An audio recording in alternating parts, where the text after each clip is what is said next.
Nous sommes docteur Bamori Koné, docteur S sociologie politique et administrative de l'Université de Paris 1 Panthéon-Sorbonne.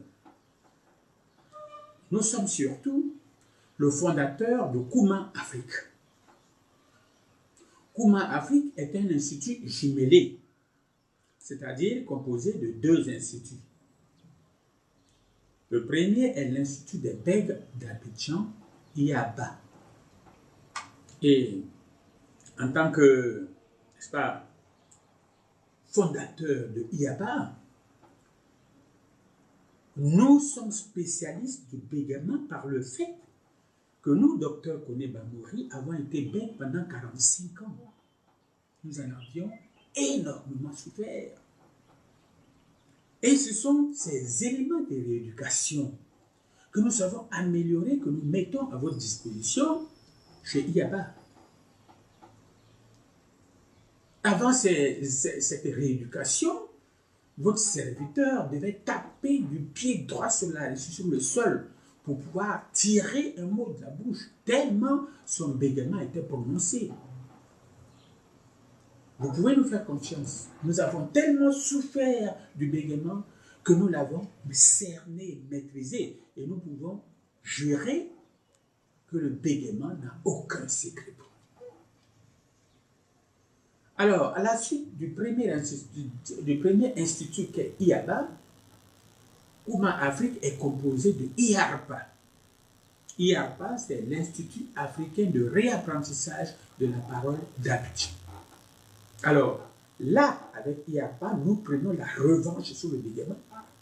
Non seulement nous sommes guéris du bégaiement, mais là, nous adoptons l'art oratoire moderne. Nous sommes même en avance sur ceux qui n'étaient pas bègues, puisque nous devenons spécialistes de l'art oratoire moderne. Alors, nous maîtrisons les valeurs et les normes de l'art oratoire moderne qui font que nous appelons, qui font que, n'est-ce pas, notre logo à Kouma Afrique est le meilleur de l'homme. Et le meilleur de l'homme, vous venez le mériter, et quand vous avez maîtrisé les valeurs et les normes de l'art oratoire moderne. Alors, nous rappelons que le Kouma Afrique est donc composé de l'Institut africain des Bègues d'Abidjan, IABA, et de l'Institut africain de réapprentissage de la parole d'Abidjan, IARPA. C'est dans le cadre de la définition justement des fonctions de ces deux instituts que nous avons décidé que IARPA, n'est-ce pas, prenne en charge, n'est-ce pas, l'étude, n'est-ce pas, du soutien nutritionnel de la parole. Le soutien nutritionnel de la parole. Qu'est-ce que ça dit? Pourquoi le soutien nutritionnel de la parole? En réalité, le mécanisme organique de la parole, c'est-à-dire la manière dont dans l'organisme la parole, n'est-ce pas, la parole fait pour être, la parole fait pour venir, n'est-ce pas? Nous avons donc analysé ce processus-là. Autrement dit, nous avons analysé le processus de la parole grâce au mécanisme organique de la parole. Et ce mécanisme organique de la parole nous a révélé que lorsque le subconscient donne l'ordre originel à notre mental conscient qu'est le cerveau, cet ordre-là, il lui dit « dis ceci ». Autrement dit, c'est le subconscient qui lance l'idée originelle de la parole. Et il charge le cerveau, notre cerveau, d'exécuter justement l'idée et donc d'exécuter la parole. Le cerveau a sous sa disposition, n'est-ce pas, les nerfs et les muscles pour donner les différents ordres à tous les organes du corps qui doivent prendre part à la parole. Mais attention, je vous rappelle, parce que nous vous rappelons, parce que nous l'avons dit ailleurs, la langue elle seule a 17 muscles. Et là, il faut donner 17 ordres. C'est ainsi que, pour donner les ordres nécessaires pour que la parole soit, le cerveau consomme une énorme quantité, n'est-ce pas, d'énergie nerveuse. De sorte que l'homme moderne, l'homme d'aujourd'hui, à la suite de 2 heures seulement, n'est-ce pas, de communication orale, est épuisé. L'homme est épuisé par le fait de ce flux, n'est-ce pas, nerveux que l'organisme va consommer, que le cerveau va mettre en œuvre pour pouvoir exécuter la parole. Or, nous-mêmes que vous parlons, nous sommes professeurs d'université. Nous sommes à la limite un professionnel de la parole. Il y a beaucoup de professionnels de la parole, on pense aux avocats, aux juges, etc., à tous les enseignants. Alors, nous voudrions donc leur alléger la tâche en nous intéressant aux aliments pour voir éventuellement les compositions chimiques et extra des aliments pour voir si il n'y a pas certains aliments qui peuvent, dans la consommation, peut, n'est-ce pas, soulager le professionnel de la parole et lui permettre donc de parler pendant des heures sans être épuisé. Donc, c'est dans ce cadre que nous avons créé le département soutien nutritionnel de la parole, donc qui relève de IAPA, l'Institut africain de réapprentissage de la parole. C'est donc dans le cadre de ce département-là, soutien nutritionnel de la parole, que Dr Bamouri Koné intervient de ce pas avec le thème « La maladie et l'homme, une amitié éternelle ». Alors, concernant ce thème, nous avons au total 5 vidéos. La présente vidéo est la 3e. Ce qui veut dire que nous avons déjà exécuté 2 autres. Alors, cette vidéo, la 3e, n'est-ce pas, va développer, par exemple, des sujets, des éléments comme les vitamines, les sels minéraux et puis l'eau. Alors, nous pouvons donc commencer, n'est-ce pas, en vous disant de manière très ferme que notre santé est basée sur les équilibres, nutritionnels. Alors, pour mieux comprendre le développement sur les équilibres nutritionnels, nous avons été obligés de passer, n'est-ce pas, par les notions de vitamines, de sels minéraux et d'eau que nous allons développer ici et maintenant. Alors, commençons premièrement par les vitamines. Les vitamines sont des substances azotées, l'azote indispensable à l'organisme, mais en dose infinitésimale, c'est-à-dire en très petite dose. Et, n'est-ce pas, ces vitamines-là doivent être apportées par l'alimentation. Alors, les vitamines les plus utilisées sont la vitamine A. Disons tout de suite que la carence de la vitamine A, la carence c'est l'absence de la vitamine A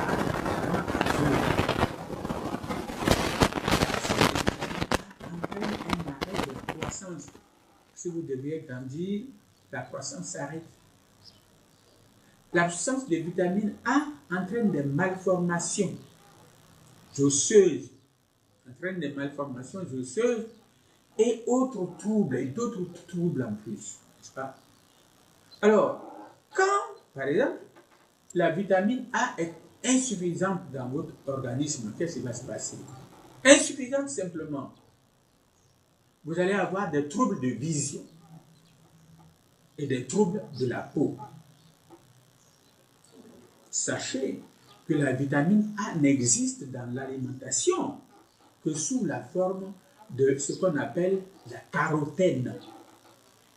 La carotène est une matière colorante qui est de couleur jaune ou rouge, n'est-ce pas, et que l'on trouve dans les végétaux comme la carotte, et l'on trouve la carotène également chez les animaux. Alors, c'est cette carotène-là que le foie va transformer en vitamine A. Voyez. Alors, la vitamine A est liposoluble. Qu'est-ce que ça veut dire liposoluble? C'est-à-dire qu'elle se dilue dans les huiles et dans les graisses.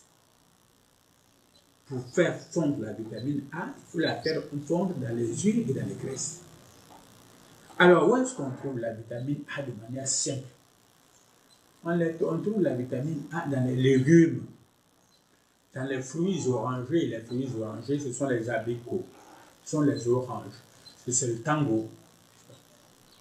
Ensuite, vous avez les foies de veau, les foies de volaille, les foies de poisson, l'huile de foie de morue, le beurre et le jaune d'œuf. Voilà ce que nous pouvons dire de la vitamine A. Alors, la vitamine B, nous l'aborderons dans le troisième équilibre dans la prochaine vidéo. Pourquoi? Parce que c'est là-bas qu'elle est pertinente pour notre démonstration. Mais ici, nous voudrions juste vous signaler que lorsque nous disons vitamine B, c'est une appellation. En réalité, la vitamine B se subdivise en plusieurs vitamines, comme d'ailleurs d'autres vitamines également. Mais la vitamine B se compose essentiellement de la vitamine B1, qu'on appelle aussi thiamine, et la vitamine B2, qu'on appelle également riboflavine. Thiamine et riboflavine. Alors, ce sont les deux qui composent la vitamine B. Alors, lorsqu'on dit la vitamine B, ces deux vitamines B1 et B2 sont visées à la fois. Alors, comme nous le disions, nous allons développer ce thème dans la 4e vidéo. Ici, nous passons à la vitamine C. La vitamine C, qui s'appelle également la vitamine ascorbique. Elle est considérée, cette vitamine, comme vitale pour tout organisme. C'est ainsi que sa ration quotidienne pour un adulte est estimée à 1 mg par kilo de poids. Autrement dit, si vous avez 100 kg, vous multipliez par 1 mg, ça vous fait 100 mg par jour. Mais comme cela est assez compliqué, on a donc déclaré que de façon générale, 70 mg par jour suffisant. 70 mg par jour suffisant. Alors, pour ce qui est justement de la vitamine C ou la vitamine ascorbique, il faut savoir que sa carence, son absence, quand on manque de vitamine B, n'est-ce pas? De vitamine C, pardon, cela va entraîner le scorbut. Alors, le scorbut est un ensemble de maladies dont une peut se manifester, ou bien plusieurs à la fois. Vous savez, il y a la fièvre, il y a l'anémie, il y a l'hémorragie, il y a la gastro-entérite, et puis il y a la cachexie. Alors, donc, la carence de la vitamine C va entraîner le scorbut, n'est-ce pas? Les altérations de la peau va commencer, n'est-ce pas, à subir une transformation négative. Les altérations des gencives, n'est-ce pas, le tapis qui est à l'intérieur de votre bouche, et les altérations des ongles. Alors, le fait de manquer de vitamine C, donc sa carence, prédispose également au rhume. Au rhume. Si vous voyez que vous êtes souvent enrhumé, pensez à la vitamine A. Alors, par quoi est fournie la vitamine C? J'ai dit à la vitamine A. Pensez à la vitamine C. Je parle bien de vitamine C. Alors, la vitamine ascorbique est fourni pour 100 mg d'aliments, par exemple, par le cassis. Le cassis va vous donner 100 g de vitamine C. La pamplemousse va vous donner 90 grammes. Mais il faut retenir seulement les fruits qui sont le citron, l'orange, la tomate, les épinards, les choux de Bruxelles, les choux fleurs, n'est-ce pas? Et puis les assaisonnements comme le persil ou le paprika. Voilà donc les fruits et les légumes dans lesquels notre organisme va puiser la vitamine C. Alors, nous avons également la vitamine D. Mais la vitamine D, nous la développons dans la 4e vidéo, n'est-ce pas? Dans, n'est-ce pas, le paragraphe 4e équilibre, parce qu'elle est plus pertinente là-bas. On dit la vitamine D ou la vitamine antirachitique. C'est pas les rachitiques, ce sont les gens qui sont minces, n'est-ce pas? Antirachitique, au moins, ça vous préserve de cette minceur-là. Alors, nous avons ensuite les vitamines E et K, qui sont liposolubles. Alors, liposolubles, c'est-à-dire qu'ils se dissolvent dans les graisses et dans l'huile. Et les vitamines E et K sont fournies par les graisses végétales, qui sont, par exemple, les huiles d'arachide, les huiles d'olive, les huiles de tournesol, les huiles de noix et les œufs. Nous avons ensuite, n'est-ce pas, la vitamine PP ou niacine. La vitamine PP ou niacine, elle est équilibrante pour la peau. Équilibrante pour la peau. Elle est fournie par la viande, le foie, la levure, les céréales complètes comme le riz. Alors, nous allons juste noter également l'existence des vitamines comme, n'est-ce pas, l'acide folique, les vitamines B, B5, B6, B12 et H. Voilà, évidemment, nous n'avons pas totalement développé les vitamines, mais ce sont les vitamines, n'est-ce pas, les plus fréquentes, celles qui sont régulièrement utilisées, n'est-ce pas, et qui nous permettent de faire nos démonstrations que nous venons de développer. Alors, le point 2, nous avons les sels minéraux. Alors, que sont les sels minéraux? Les sels minéraux sont des substances inorganiques qui sont nécessaires à l'organisme parce qu'ils facilitent ses métabolismes. Substance inorganique, c'est-à-dire qui n'est pas formée, comme ne pas toucher à la limite, n'est-ce pas? Alors, ce sont le sodium, le calcium, le phosphore, le potassium, le magnésium. Les sels minéraux sont couverts par une alimentation de base variée. Dès que vous mangez varié, vous êtes sûr que les sels minéraux, votre organisme va se ravitailler normalement en sels minéraux. Cependant, certains sels minéraux sont à surveiller tout particulièrement. C'est le cas par exemple du calcium qui est apporté à l'organisme par les produits laitiers. Alors le calcium est d'autant plus important à l'organisme qu'il combat la fragilité des os. Surtout que chez les personnes âgées, on a constaté qu'elles sont souvent victimes de fractures de col de fémur, n'est-ce pas, vers la cuisse ici. Et le calcium est aussi indispensable pour le fœtus, pour le bébé qui est dans le ventre. Surtout à 6 mois de l'accouchement, et surtout à 3 mois de l'accouchement, parce que c'est en ce moment-là que son squelette va se développer pour l'aider, n'est-ce pas, à supporter, n'est-ce pas, l'accouchement proprement dit. Alors, quand les vertus, n'est-ce pas, les vertus du calcium, n'est-ce pas, nous les développons dans la 4e vidéo, parce que c'est là qu'en réalité qu'elles sont pertinentes. Mais ici, nous ajoutons qu'après le calcium, auquel il faut donner vraiment de la valeur, il y a également le fer. Le fer, n'est-ce pas, qui n'est pas à proprement dit un sel minéral, mais qui est plutôt, on verra le terme oligo-élément, n'est-ce pas? Et le fer est indispensable à l'organisme parce qu'il se met avec les protéines, n'est-ce pas, pour fabriquer l'hémoglobine du sang, n'est-ce pas?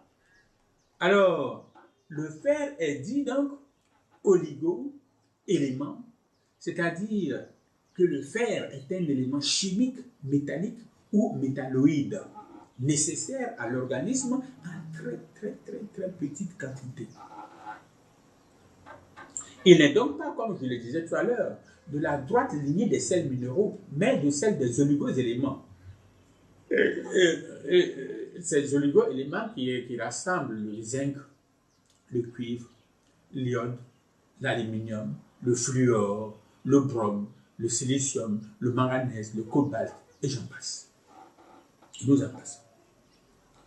Alors, voilà ce que nous avions à dire sur le point 2, qu'est les sels minéraux. Au point 3, nous développons l'eau. Nous voudrions vous dire à propos de l'eau que l'organisme ne peut pas se passer de l'eau.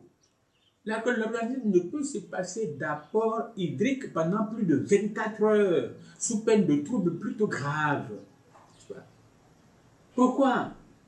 Parce que l'eau constitue 60% du poids corporel, 60% du poids corporel de l'homme adulte que nous sommes, par exemple. 60% de notre poids est fait d'eau. Évidemment, le besoin en eau d'un adulte et d'un enfant est de 40 millilitres par kilo. 40 millilitres par kilo de quoi? Par kilo de poids corporel. Alors, il est 3 fois plus chez les nourrissons. Alors, il faut savoir aussi que cette eau, n'est-ce pas, est apportée pour moitié par l'eau qui est contenue dans les aliments et pour moitié par les boissons que nous consommons directement. Alors, ces précisions étant faites, n'est-ce pas, sur la 4e vidéo, nous allons donc développer le point essentiel, n'est-ce pas, que sont les équilibres nutritionnels sur lesquels notre santé est véritablement basée. Docteur Bamori Kone en a fini. Je voudrais vous remercier toujours pour l'intérêt que vous nous portez. C'est ainsi que nous souhaiterions vous communiquer notre site qui est drbamori.e tiré en face de petit e, mon site.com. Vous pouvez également nous retrouver sur Facebook en insérant Bamori Kone 52 ou en insérant simplement Kuma Afrique. Merci.